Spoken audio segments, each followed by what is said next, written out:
Everybody, it's a Wednesday it's a Wednesday night actually on July 15th, 2026. And I thought I'd do a quick video podcast this time after a long day of work. And I just want to talk about a few things that are on my mind because yesterday I had an incident at work. I had an incident a few weeks ago where I had poison ivy, and that was on my own stupidity on getting it. To be fair, I never knew I didn't know I was going to get it, and I went to work giving a doctor's note, which is basically company policy. Supervisor refused to accept the note, and just escalated out of control from there. Where essentially, when I gave her the note that she refused, she gave me a PPP outfit, which is the protection equipment, which was a white coat, which I also said I'm not going to take because I am going to my doctor. The thing with poison ivy is that it needs the air to breathe, and it's healing. And once you put that white suit on, or the white coat, or whatever you call it, the PPE, the air gets trapped inside, which could make it worse and not heal at all. And so that was, and there's also a 1% chance that you get some dirt on you from the weeds, and your entire progress that you've been doing will be lost.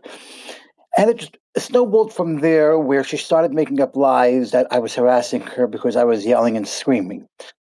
To be fair, yelling and screaming isn't harassing. It was basically saying, I'm not being respected.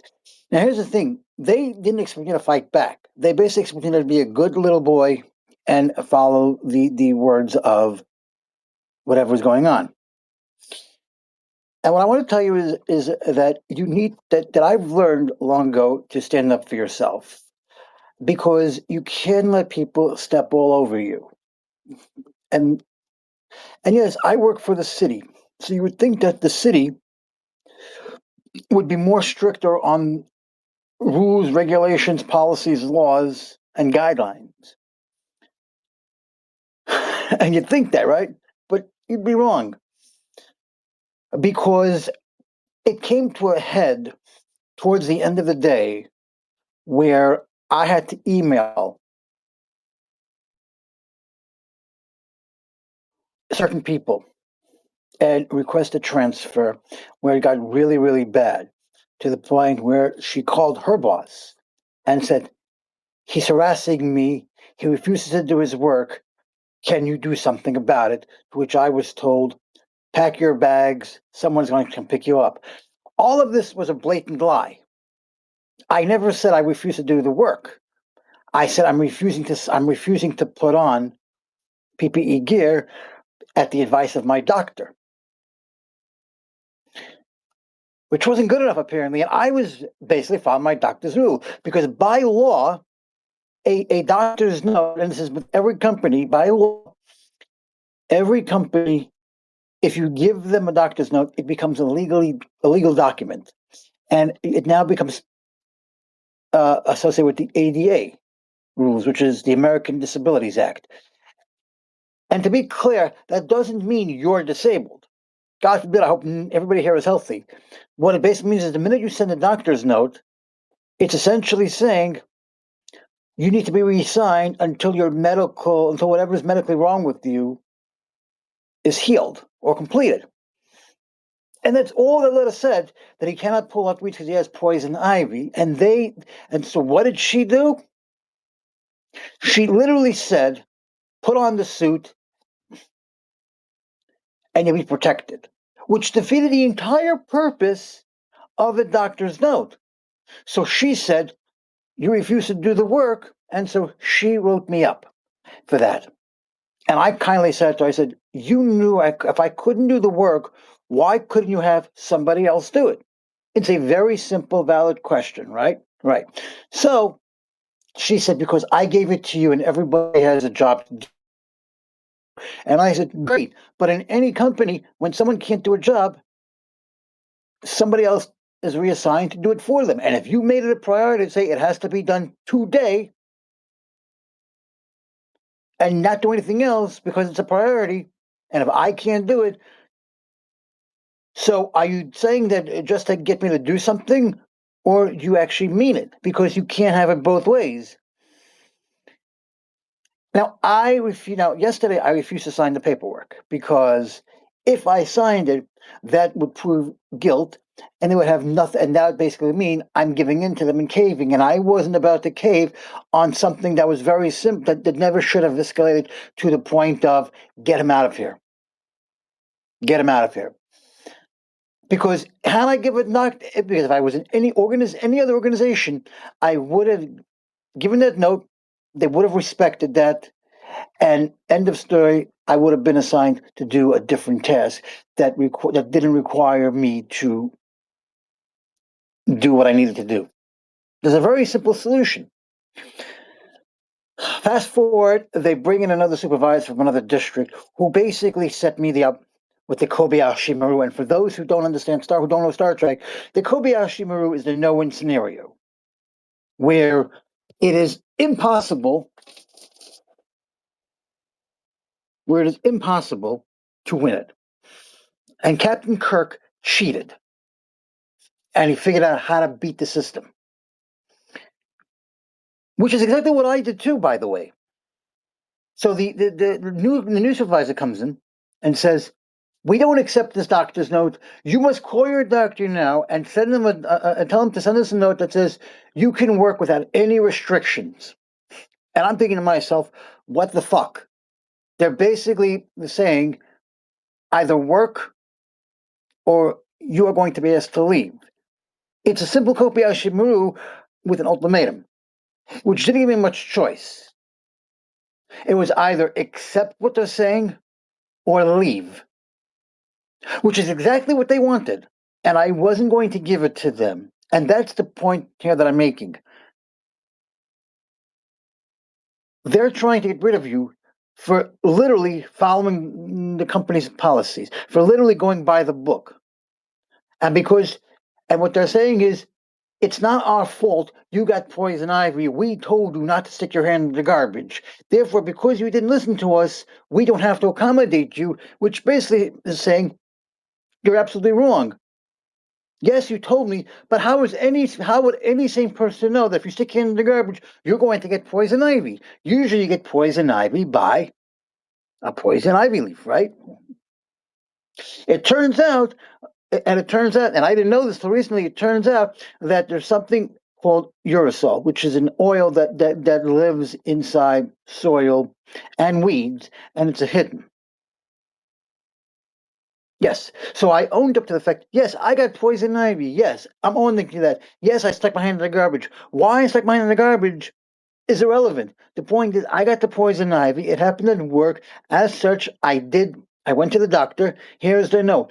You don't accept it. That's not my problem. And in fact, you'd be violating OSHA rules and health and safety guidelines that our own mayor put into effect.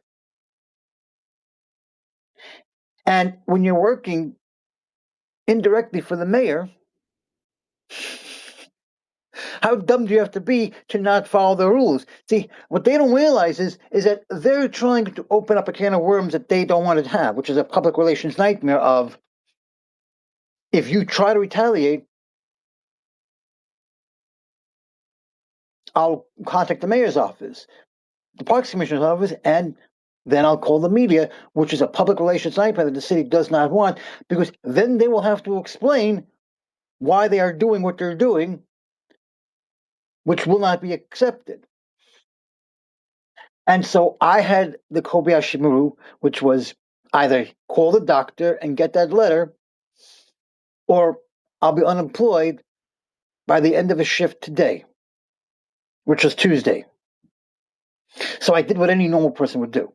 So today I decided to have evidence by writing to a higher up that basically attached the original doctor's note with the one they are keeping on their own file and saying, hey, this is a medical problem. This isn't a violation of OSHA. This is the original letter, and now you're asking me for, and the letter you're keeping on file is one that violates OSHA's terms.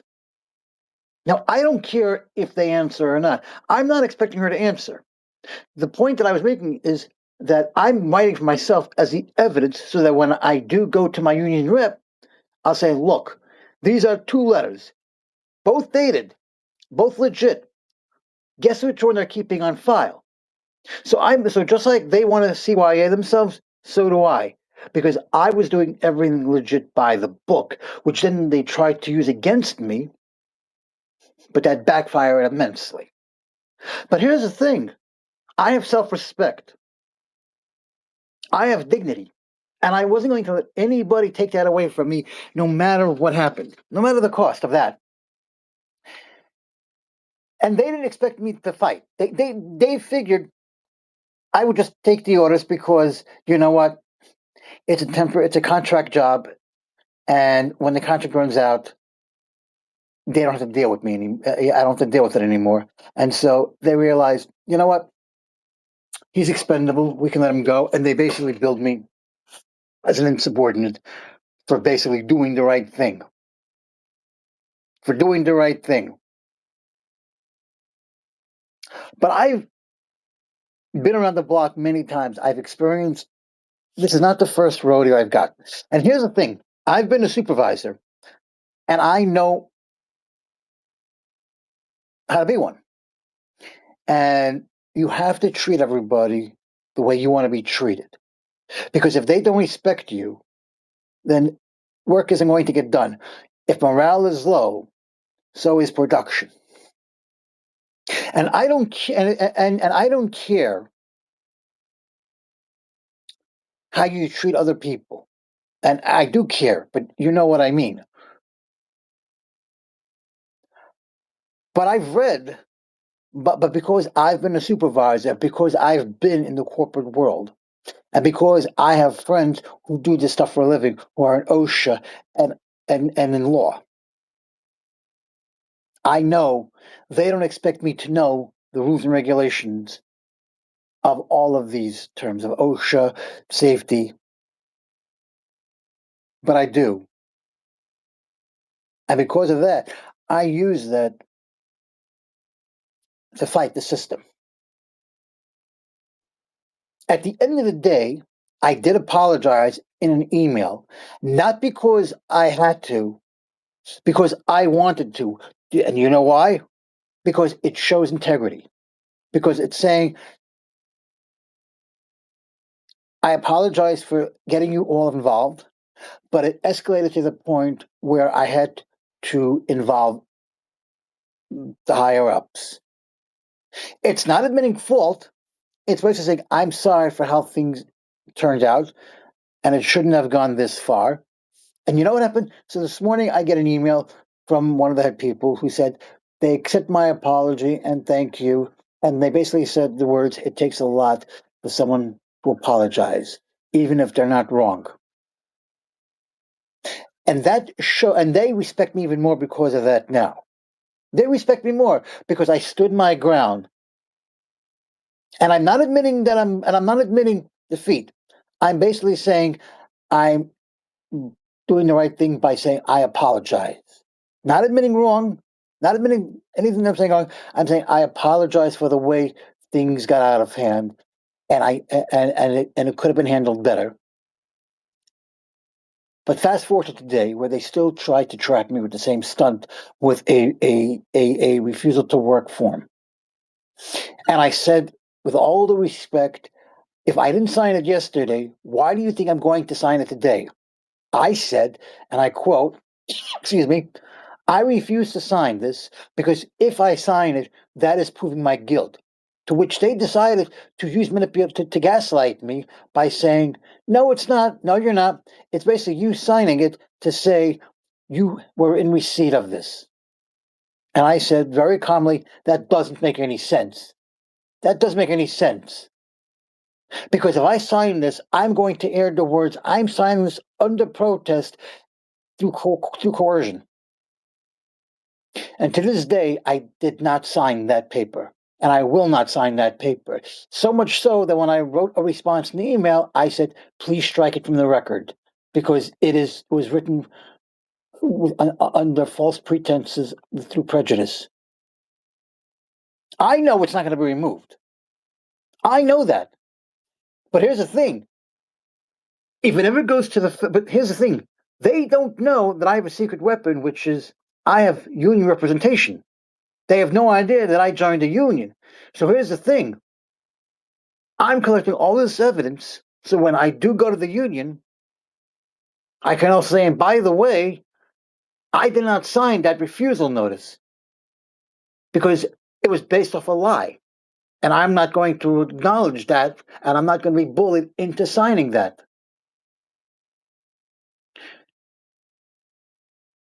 And that's what I want to say tonight, that I stood ground. And even at a workplace, I'd rather lose my job over doing the right thing than losing my job and doing nothing. Because if I lose my job over doing the right thing, then that's basically them trying to cover it up and using some fucked up logic to make me a scapegoat with fucked up things that don't even make any sense. I stood my ground.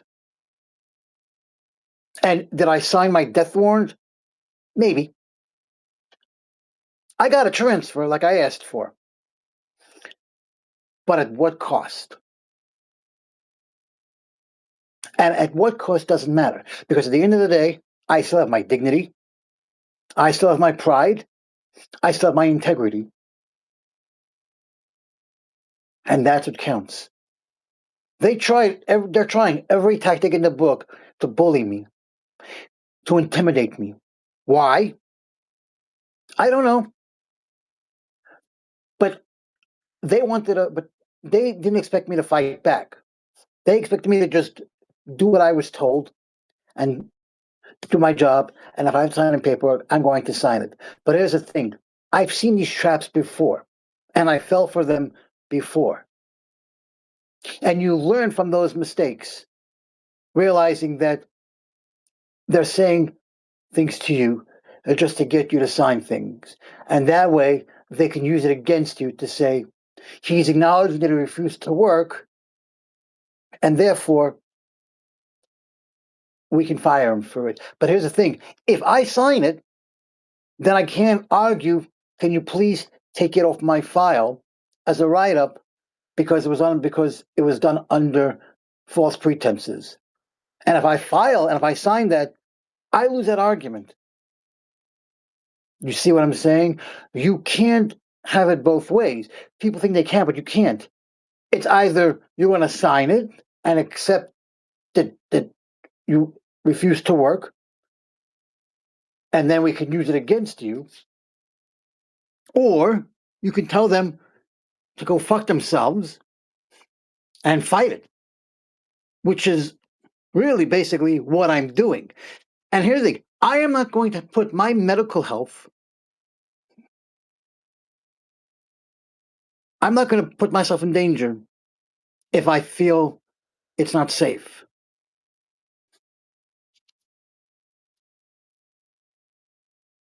I am not going to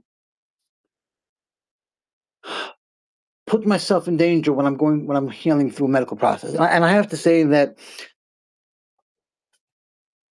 I'm healing. And yes, I made that mistake. And mistakes should be made because that's how we learn and grow from them. And it doesn't matter why I put my hands in the garbage that day. It doesn't matter. I know why. And you could say, we told you not to do that. Great. You told me not to do that. Whoop-de-doo for you. But I decided to do it on my own. And this was the consequence of it. And yes, it could have been a lot worse, but that's still not the point. When you're doing everything by the book and they're basically saying, we don't give a shit. I've been here a long time to know. But and it wasn't even then. The whole thing started because when I handed her the doctor's note, she didn't want to read it. She said, if it says you're not fit for duty, I have to let you go. Well, first of all, it never said that, but you never bothered to read it. You were just coming up with your own and then using the excuse. I've seen so many doctors notes. I know what they all say already. Really? You do? Oh, a wise one. I didn't realize you were a medical. I didn't realize you had a medical license. I didn't realize you were fluent in the medical field. I said maybe you're in the wrong job then. And it turned out that this is an ongoing incident because when I got transferred today, I got teamed up with somebody who was very patient with me to the point where I asked him, can you be my mentor? Yes, I actually said that, which is a sign of respect, and I've never said that to anybody before. So for me to say that, that's for me something. And he basically used this word. He knew exactly what I was talking about, and she goes, "Oh, you're her? Yeah, she's a cunt." And that's telling. He even told me that there was one time where she was yelling at him about something she did that she didn't like, where he said to her, "Well, you're not my supervisor, and I'm not even in your district, so fuck off." And I'm thinking to myself, if this is an ongoing problem with her, why do they still keep her? Because this becomes a very toxic workplace, but they keep having her. And do you know why that is? Because they have everybody there who does what they're told and they don't fight back. And that's why they keep her. And so they don't think that she's a problem. And they're trying to make this go away. The only problem with this is they keep making it worse. They keep digging the hole even worse because I keep saying, no, I will not. And they keep trying to find ways like, yes, you will, and yes, you should. No, I shouldn't. As an employee, I have rights. It doesn't matter if I have a contract. As long as I'm there, I am an employee of the city of New York with all the rights and privileges that come with it. It's irrelevant on if it's a 1 week contract or a 2 week contract or a 6 month contract. As long as I'm an employee with the city of New York, I have all rights and privileges, and therefore I expect to be treated with respect. And if you want to take my rights away, by all means, do so. What they don't realize is that I'm documenting everything. I'm keeping mental notes. And at some point, my secret weapon will be getting the union rep involved, which they assume and which they're under the impression of, I don't have a union rep. And I don't need them to know that. So they can play any game they want. They literally can play any game they want. But they're not going to win. Because I have just posted in an email this afternoon, I posted both doctor's notes side by side and said the one you're using on file is fine, but this is the original note that they coerced me. And I'm using that as evidence. What do I get to gain out of this? Nothing. It's just about me standing up for myself and doing what's right. It's me protecting my dignity, my integrity, my self-respect. And that's it. And to prove that you can't boss people around because you're a supervisor. Look, I was a supervisor and I got fired because I made a bad judgment one day and I paid the price. I got fired for it. So, yes, supervisors can get fired. And the fact that she's there and they're trying to take her side without any proof whatsoever, because there are three sides to the story: his, hers, and the truth. And they're investigating. But here's the thing: based on my experiences and based on what I know, there's a very good chance that by the time they get to me to hear my side, a decision will have already been made, and the meeting with me would be, at that point, would be as a courtesy. But I can guarantee you that their decision will already have been made by the time she's meeting with me. And I'm prepared for that. And that's why I'm gathering the evidence. And the reason why I'm doing this podcast is to show you that you need to fight for what you believe in. There are a lot of bullies out there who don't care about you. There are a lot of people out there who will use threats, intimidations, and they will lie just to get their way. And they will make it a personal vendetta. They don't need a reason to hate you. They don't need a reason to like you. But you say one wrong thing to them, and it'll start an entire war. And even if you're right, they will still fire you because you are expendable. The supervisor is not. Because they could just easily fire me or you and just find a replacement from another area and problem solved. And they know that all these people won't say a word. And yes, it is my job. But there are easier ways to do it. But you're saying to me, I don't have time to teach you, is not what a supervisor is supposed to say. A supervisor is supposed to say, yes, I will teach you. Or I will find somebody to teach you. Because a supervisor's job is to make time for their employers, for their workers, I'm sorry. If you're a supervisor and you have an employee that wants to come and talk to you because there's something on their chest, you make it your business to speak to them. You could say, you're busy. Fine. I get that. Supervisors are busy. Then put it in your calendar and make time to speak to them. Don't blow them off and say, I'm busy. Wait for the other supervisor. Don't tell me that if you're not fit for duty, you can't work and it's in the handbook. I said, okay, great. Then show me. Don't say, I'm busy. Give to the other supervisor. I say, well, I have three of the books at home. Which one is it in and what page? Otherwise, if you're saying it, you're just blowing me up because you don't want to talk. Well, then, if you don't want to be a supervisor, then quit. Because a supervisor isn't supposed to be an asshole. I mean, yes, they are assholes, but you can be a good asshole. If an employee has a concern, you go to your supervisor. Now, I can go to my union rep very quickly, but it's a good chance my union rep will say to me, have you tried to resolve it with the management?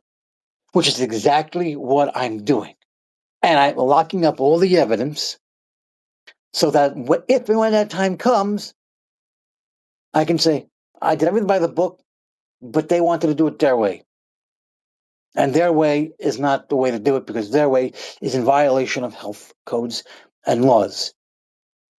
If I feel there are health safety violations, that's where you get. Oh, that's why. First off, two things. Unions were created specifically in the early 20th century. Unions were created to avoid these problems. This is why Amazon despises unions, because Amazon knows that if you have a union, they can no longer control the working population. And they've actually tried and failed to fire people who are trying to form unions. And they've lost those cases. I can tell you about the Amazon here locally by us, where a worker years ago tried to form a union on the campus grounds, and Amazon said, you're fired. But here's the thing. You have every legal right to form a union, and you have every legal right to join one. The companies do not have a right to dictate to you what you can and cannot do if you join a union, nor do they have any legal standing if they fire you for joining a union, saying it's against company policy, because no company is going to say you cannot join a union. In fact, there are some companies that are telling you it's mandatory to join a union when you're signing up for the job. And three examples I give you is UPS, FedEx are both two jobs that you must sign up with the union, and it's mandatory, absolutely mandatory. And if you refuse to do that, then they don't even hire you. So unions are important. Unions were created to protect employees, to protect the workers, because it used to be that workers used to work in dangerous environments for very little pay and for long hours, and for years, it was the owners of the companies who were dictating what you can do. And unions are created to avoid these scenarios. And OSHA was created out of those scenarios because OSHA is there to protect, to look at the health code violations, to look at health. And if I called OSHA and said, hey, I got a doctor's note, but they're telling me I have to work or else, if I call the ADA and say, hey, I got a doctor's note, but they refuse to acknowledge it, and I can do that, and then it becomes, again, a public relations nightmare that the city of New York does not want. So, yes, I am doing this because I have to, not because I want to. And they're not the same thing. Yes, I got transferred to a better place, but at what cost? Yes, I emailed them, but at what cost? Yes, I am standing my ground and refusing to sign paperwork that they're going to use against me, but at what cost? And yes, I may have very well signed my death warrant. I may have sealed my fate inadvertently because I did the right thing. And I don't really care. Because at the end of the day, my friends, at the end of the day, I stood up for what I believed in. I stood up for what was right. And I've done everything I possibly could. And if I'm going to go down, I'm going to go down fighting. And that's a lesson for all of you too. Fight for what you believe in. Don't just let people boss you around. Because if you let them boss you around, if you let them intimidate you or bully you or threaten you, then they will take advantage of it. And they know that they can step all over you whenever they feel like it. And they know that you have that they're putty in your hand. And they know that you're putting in their hands. And I have always been the one that's made the scapegoat. And I've been the one who's been the bullied. And I'm going to say now, not ever again. I'm going to stand up for what's right. And if I do and if doing the right thing gets me fired, then so be it. But at least I leave with my tail between my legs. At least I leave knowing that I did the right thing. At least I leave knowing that I fought proudly. They have my I got their respect with that email, at least from one of them anyway. And the one I got the respect from was the higher up, who's the boss of my supervisor that said I'm harassing her.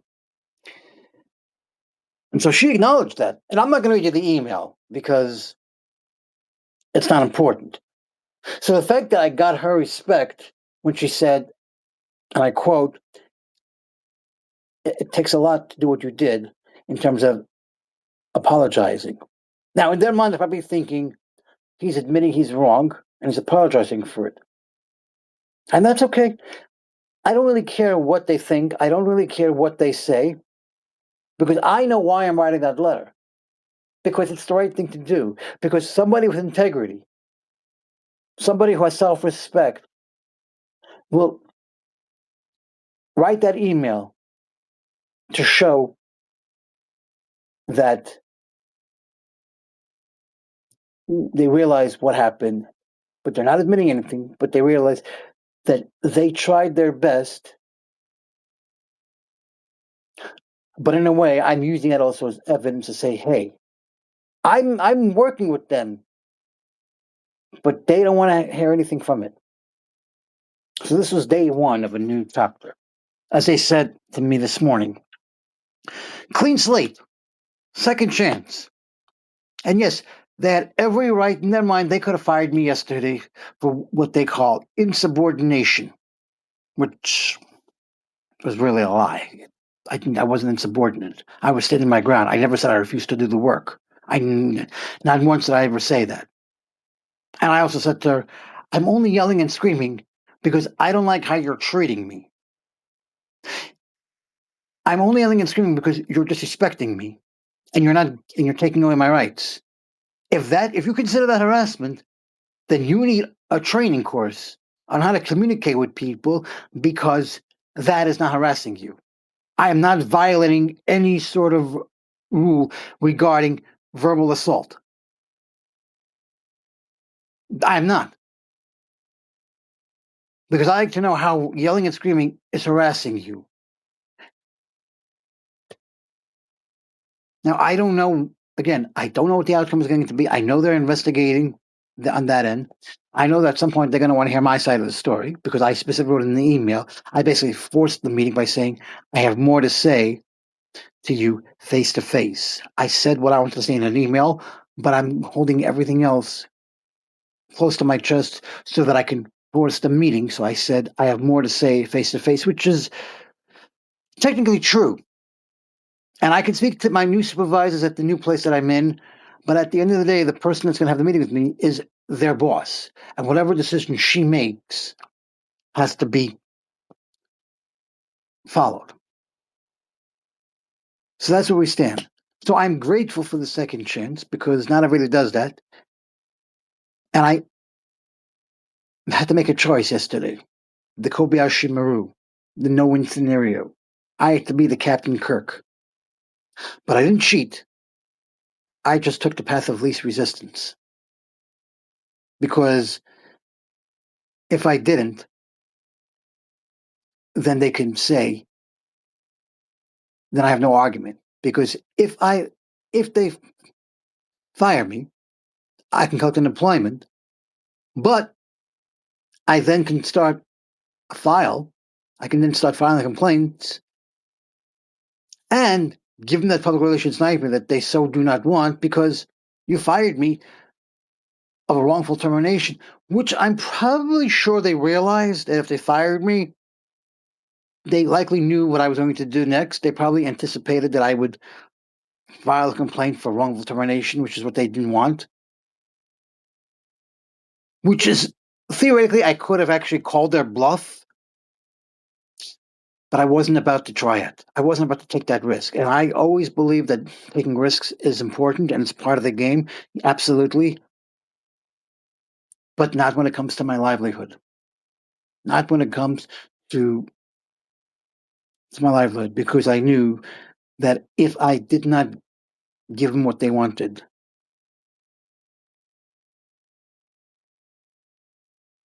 then the alternative was exactly, I wouldn't have.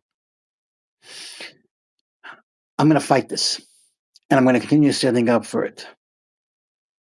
But I do have leverage now, because it's a he said, she said battle, and they have nothing against me, and I have everything against them.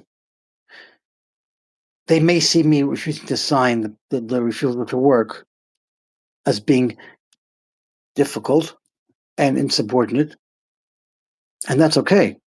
But I'm not going to sign something simply to give them a hard on.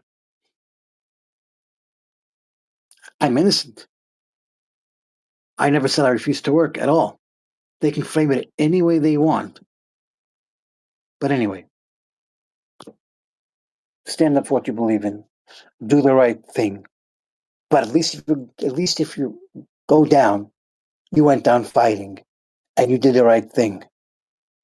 But know this: at the end of the contract, they will evaluate me, and I will either pass or fail.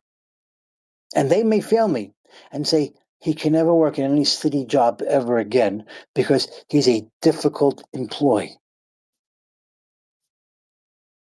And that's okay. I don't really care, because I know what I did. I know what I fought for, and I have something that they don't have: integrity, self-respect, dignity, morals. And that is more important to me than anything else in the world. And I don't care what you say. I don't care if you hate my guts for this. I don't care if you despise me for it. I will never back down from who I am. I will never back down from my self-respect. I will never give that up. I am no one's whore. I am no one's bitch. And I am no one's slave. And I answer to one person only. And that's me. Me, myself, and I. And if you want to hate me for that, by all means, knock yourself out. If that's what gets you off at night, by all means, hate me.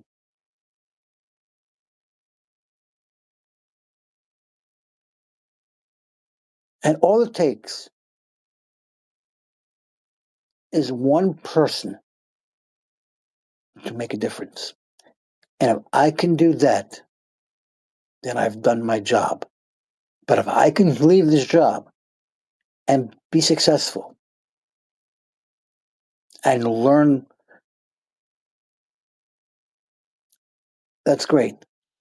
But if I leave you now with this, it's that you will see that people will respect you more when you have your integrity intact, when you have your self respect intact, when you fight and you don't cave.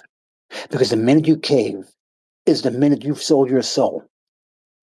And once you sell your soul, you're done because they have you at the balls for the rest of your time as an employee there. And then you have no leg to stand on because damage has been done. And so I'm proud. You want that if they're going to, I'm proud because I'm standing up for what I believe in. And I'm standing up for myself and for everybody out there who's afraid to talk, for everybody who's afraid to stand up because they're afraid of the consequences. And like, no, I'm not afraid of the consequences. I've been through this many times before, unfortunately. But every time I come out of it stronger and better because I learn from other people. It's not about the job. It's about power and ego. That's what it is. They're a supervisor. And I heard an employee in my place saying, if I'm not a supervisor next year, I'm leaving. And you know what happened to her? I filed a report against her with the EEO because she attacked me and called me names I do not want to repeat here.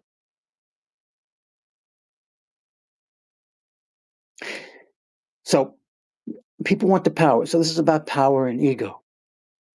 I have no desire to take their job. I have absolutely no desire to take their job. I really don't, because being a supervisor, you're just going to do a lot of paperwork and corporate bullshit that I don't need nor want. And my colleague said the same thing today. He's been there for a long time. He said, I don't want to be a supervisor. I don't need it. And I don't. I've been there, done that. It's nothing special. If I have to be the bad guy, I can be the bad guy. But only when I need to be, like I am now. So like I said, I took this transfer, the transfer that I requested. But at what cost? I'm standing up for what I believe in, but at what cost? I won, but I lost. Because I won, because I maintained my identity of who I am. And I lost because I may have inadvertently sealed my fate. And that's something that, okay, but my identity is what's important. And I kept that. And I'll always have that. And if that makes people hate me, then I'm obviously doing something right. And honestly, I can care less. I go to work. I don't need to make friends at work. I'm there to do my job, get a paycheck, move on, have a nice life. That's pretty much it. So that's a little bit of what happened to me What's today? Wednesday? Tomorrow's Thursday?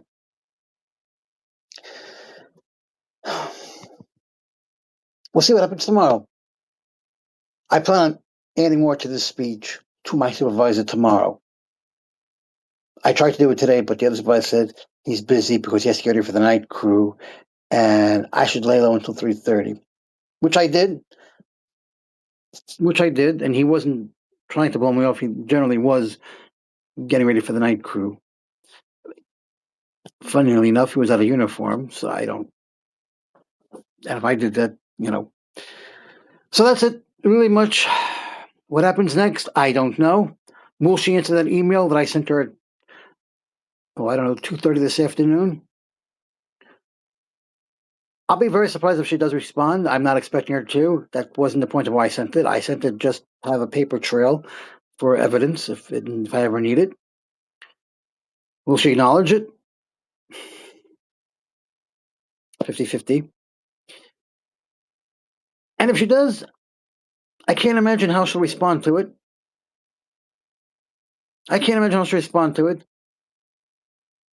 But at this point, I don't worry about it. I just go in, do my job, and mind my business. I'll let you know the outcome of this. And I'll leave you with good night. And I hope you guys stand up for yourself, and I hope you do what's right for yourself. And it doesn't really matter what people think of you. As long as you do the right thing, and as long as you stand up for yourself, people will respect you. I will respect you. I will be your friend.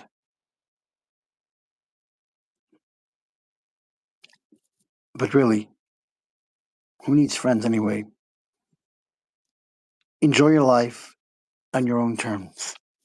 Live it on your own terms. And just be happy being alive. Stay cool, my friends, and have a wonderful rest of your evening. And thank you for watching.